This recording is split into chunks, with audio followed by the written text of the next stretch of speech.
How often would you do that run? Well, there was a boat that leave Dublin twice a week for Carrick-on-Shannon, and we travelled to Waterford, Carlow,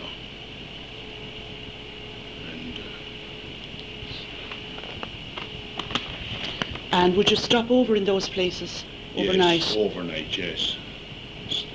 Stop. You wouldn't travel on the lake and the Shannon in the dark. Why was that? You wouldn't. The lake was different, you couldn't travel on the lake in the night time. You wouldn't know where you were going. Oh, I see. You see, and the canal was different. You had locks and it was narrow. Right. The lake, you wouldn't be able to see where you were going. And which was your favourite trip to do? Well, Limerick. Why? Because you were getting near home? And, Upper Shannon was nice too.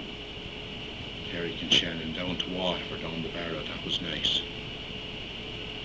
There are loads of old stories about how the men got the Guinness out of the barrels. Would you be able to tell us anything about that? Oh, no, I couldn't say anything about that.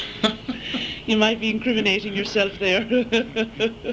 I believe they used to have great fun doing it. Oh, yes. It's hard to blame us. We're travelling along with a load of it. Just part of your payment.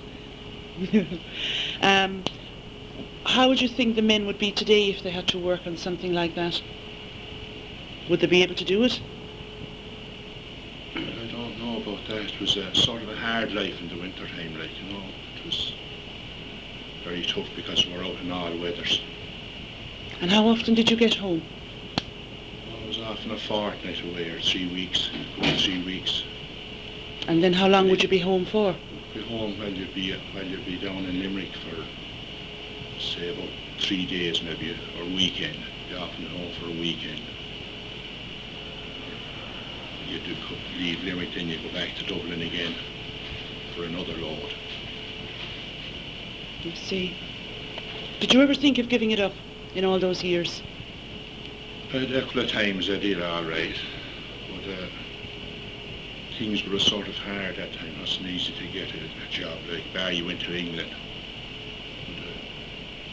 But, I was reared in it all my lifetime, and all belonged to me. So I stuck on to it then. And a very healthy lifestyle. It was very healthy because we were out in all weathers. And what were the sleeping conditions like? Well, we had our own way of a little cabin, and we had 4 bunks. And we had our stove. For cooking? We'll cook ourselves.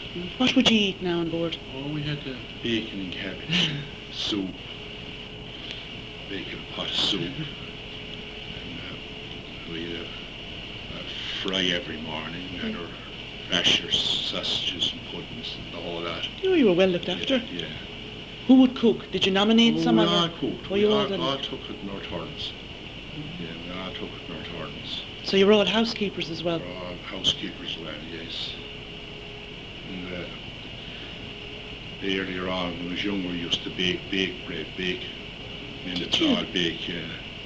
You'd have a hot cake for your breakfast. Oh, my word. You up at 6 o'clock in the morning, have a bakey cake, and you'd have that for your breakfast as well. God, lovely. So, would there only be ever the 4 of you on board at any one time? Oh, that's all. That's all. Is that all there would be room for? That's all. 45 is hanging on. There was a boat lost at 45 the 3rd of December, 1947. I was coming to Limerick with a load of Guinness.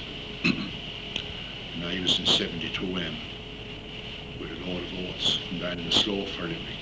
It was a very wild day, and we were in tow with the St. James. The skipper was Paddy Logan, Anthony Donohoe and C.D. Madden. And the skipper was going to bring us into Gary Kennedy. It was very wild, but I kept coming in 72M, and 45M went into Gary Kennedy. And the skipper of the St. James said he'd have to come after 72M to see how we got on, how we were getting on. And the boys in the 45 said they wanted to come to Killaloe too, so he brought them.